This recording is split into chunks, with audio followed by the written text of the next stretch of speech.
नमस्कार friend, JGB world education में आप लोगों का बहुत बहुत स्वागत है।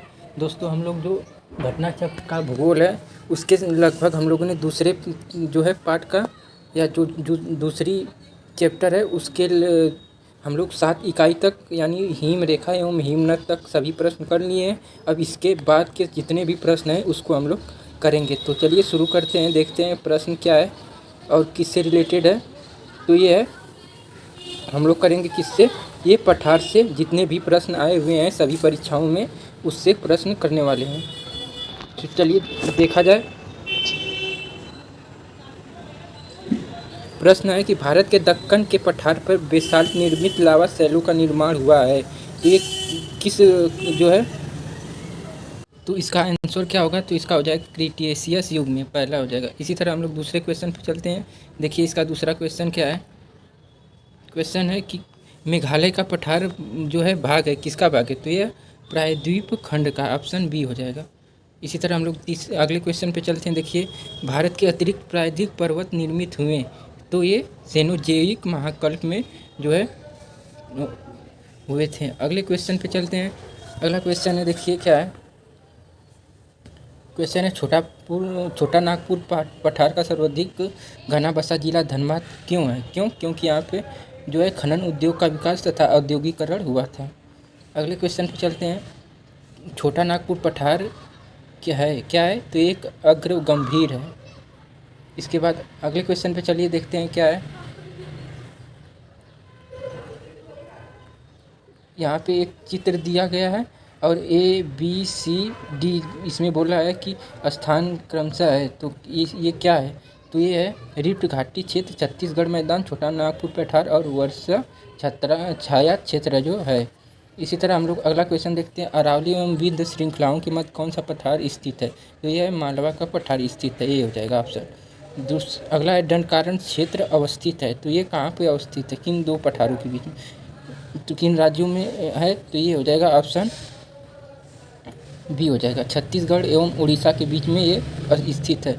इसी तरह हम लोग अगला क्वेश्चन देखते हैं। दंडकारण्य क्षेत्र किस राज्य में अवस्थित है, तो इसमें से कोई नहीं होगा या एक से अधिक होगा।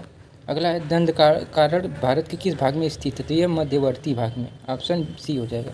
अगला क्वेश्चन है बिहार के निम्न हिस्सों में कौन सा हिस्सा भूतात्विक दृष्टि से अपेक्षाकृत पुराना है, तो ये हो जाएगा खड़गपुर पहाड़ियाँ।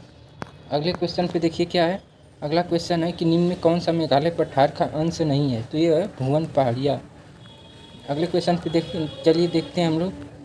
तो ये था अब इसके अगले जो है इकाई का क्या नाम है, तो ये है तटीय भाग। इससे पहले पठार वाला पढ़ें, अब तटीय भाग जो है इसके सभी प्रश्न करेंगे। इसमें ये है कि भारत की तटरेखा। चलिए देखिए भारत की तटरेखा के जितने भी प्रश्न आए हुए हैं उनको हम लोग करते हैं। तो पहला प्रश्न इसमें है कि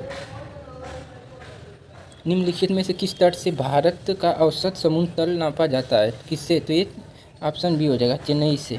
अगला है भारत के प्रादेशिक जल क्षेत्र का विस्तार है, तो ये हो जाएगा तट से 12 समुद्री मील तक। अगला है कि भारत की तट रेखा कुल लंबाई है, तो ये हो जाएगा ऑप्शन डी 7500 मीटर किलोमीटर, मतलब 7500 किलोमीटर। अगला क्वेश्चन है कि भारत की तट रेखा है तो ये कितनी लंबी है, तो इसका कोई सटीक आंसर नहीं है। अगला है कि भारत के निम्नलिखित राज्यों में किसकी तटरेखा सबसे लंबी है, तो ये हो जाएगा ऑप्शन डी गुजरात की। अगले क्वेश्चन पे हम लोग चलते हैं और देखते हैं क्या प्रश्न है। अगर भारत के किस राज्य का समुद्री तट सबसे अधिक है, तो ये हो जाएगा, अभी हम लोगों ने देखा था, ये हो जाएगा ऑप्शन सी जो है गुजरात। अगले क्वेश्चन पे चलते हैं। देखिए क्या है कि निम्नलिखित में भारत का कौन सा राज्य सर्वाधिक लंबी तटरेखा वाला है, तो ये हो जाएगा गुजरात, ऑप्शन बी। अगला क्वेश्चन है भारत में कितने राज्य तटरेखा से लगे हैं, तो इसका ऑप्शन हो जाएगा 9, ऑप्शन सी। अगला क्वेश्चन है कि प्राचीन भारतीय ऐतिहासिक भूगोल में रत्नाकर नामक सूचक था, किसका है, रत्नाकर, तो ये हो जाएगा ऑप्शन सी हिंद महासागर का। अगले क्वेश्चन पे देखिए चलते हैं। अगला क्वेश्चन है कि सर्वाधिक अपरदन तटीय अपरदन होता है तो कि लहरों से, जो है ऑप्शन ए हो जाएगा। अगला इकाई है जो है बी, पूर्व, इससे सभी प्रश्न करने वाले हैं। तो क्या है, पूर्वी एवं पश्चिमी घाट जो है इसके सभी प्रश्न देखेंगे। तो चलिए देखते हैं हम लोग पहला क्वेश्चन क्या है।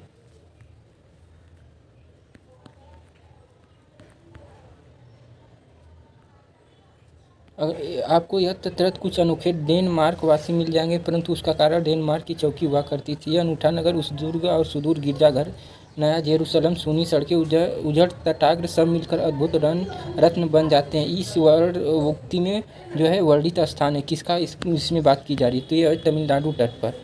ऑप्शन ए हो जाएगा।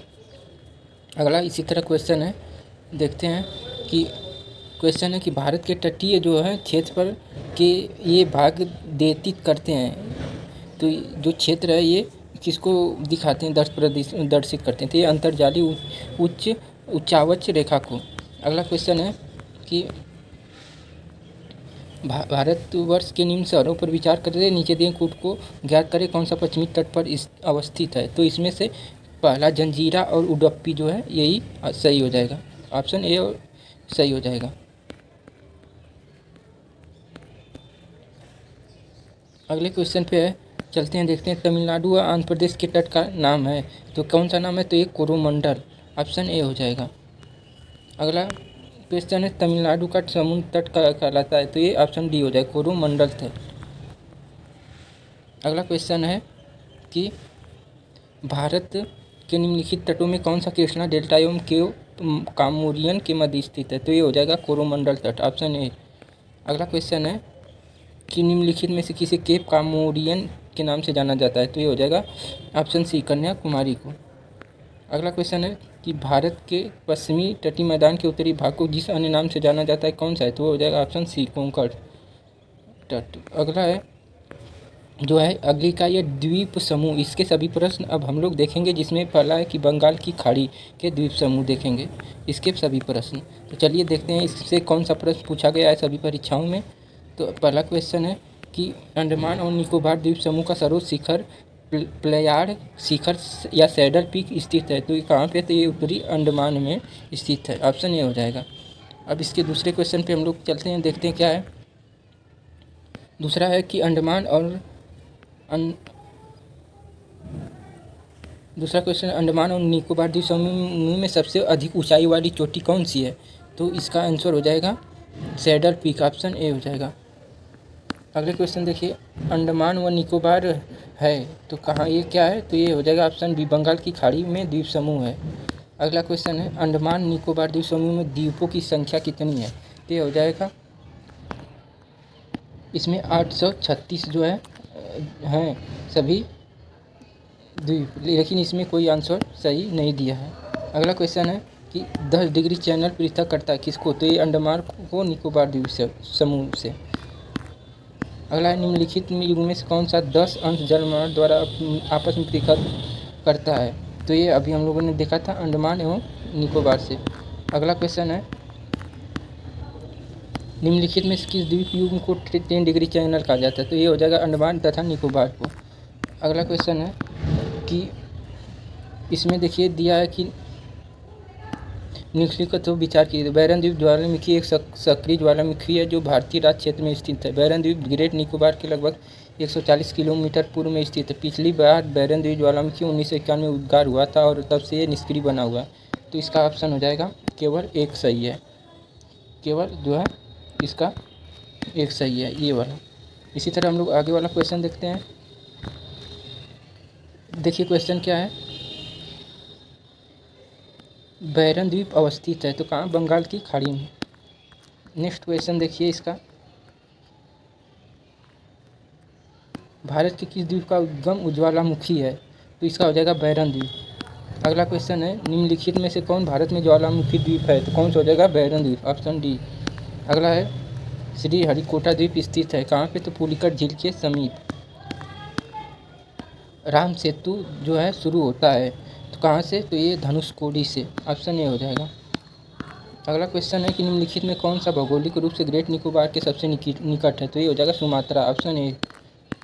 अगला क्वेश्चन अब अगला है कि जो है इकाई बी है अरब सागर के द्वीप समूह, तो चलिए इससे सभी प्रश्न हम लोग देखते हैं क्या है। इसका है कि लक्षद्वीप कहाँ स्थित है, तो ये हो जाएगा लक्षद्वीप, ये कहाँ स्थित है, तो ये हो जाएगा अरब सागर। Option B. अगला क्वेश्चन है कि निम्न में भारत के किस भाग में सामान्यतया प्रवाल द्वीप पाए जाते हैं? तो ये हो जाएगा लक्षद्वीप के निकट, ऑप्शन सी हो जाएगा। इसी तरह अगला क्वेश्चन है, निम्नलिखित में कौन एक प्रवाल द्वीप है? तो ऑप्शन डी हो जाएगा लक्षद्वीप। अगले क्वेश्चन देखते हैं, लक्षद्वीप टापू अवस्थित है तो कहाँ है? तो ये है दक्षिण जो है पूर्व भारत में। अगला क्वेश्चन है, लक्षद्वीप में कितने द्वीप हैं? तो ये हो जाएगा ऑप्शन सी 36। अगला क्वेश्चन है, द्वीपों का समूह लक्षद्वीप है प्रवाल उत्पत्ति का, ऑप्शन ए हो जाएगा। अगला क्वेश्चन है कि निम्नलिखित में किस क्षेत्र में प्रवाल भित्ति नहीं पाई जाती है? तो ये कैम्बे की खाड़ी, ऑप्शन ए हो जाएगा। अगला क्वेश्चन है, निम्न में कौन सा द्वीप भारतीय तट रेखा सुदूरवर्ती द्वीप श्रेणी में आता है? तो ऑप्शन डी हो जाएगा मिनिकॉय। अगला क्वेश्चन है, निम्नलिखित भारतीय द्वीप में कौन सा द्वीप भारत एवं श्रीलंका के मध्य है? तो ये हो जाएगा रामेश्वर, ऑप्शन सी। अगला है कि एक द्वीप पर निर्मित भारत का बड़ा नगर है? तो ये हो जाएगा मुंबई, ऑप्शन डी। अगला है, भारत का सर्वाधिक आबादी वाला द्वीप कौन सा है? तो ये है साल्सेट, ऑप्शन डी। इसी तरह हम लोग अगले क्वेश्चन पे चलते हैं और देखते हैं क्या है। तो ये है कोरी क्रीक या निवेशिका स्थित है तो कहाँ? तो ये कच्छ के रण में। अगला क्वेश्चन है, सर क्रीक विवाद किन देशों के मध्य है? तो ये हो जाएगा भारत पाकिस्तान के बीच में। अगला क्वेश्चन है, ये थे हम लोगों के जो है परीक्षा जो है, ये सभी परीक्षा में पूछे गए प्रश्न और ये घटना चक्र के सभी प्रश्न थे जो कि भूगोल से रिलेटेड थे। और ये जो है चैप्टर इसका 2 था और इसके सभी इकाई को हम लोगों ने आज कर लिए हैं। अगर वीडियो अच्छा लगे फ्रेंड तो सब्सक्राइब ज़रूर करिए चैनल, अपने दोस्तों तक शेयर करिए और ज़्यादा से ज़्यादा लाइक करिए वीडियो को। धन्यवाद।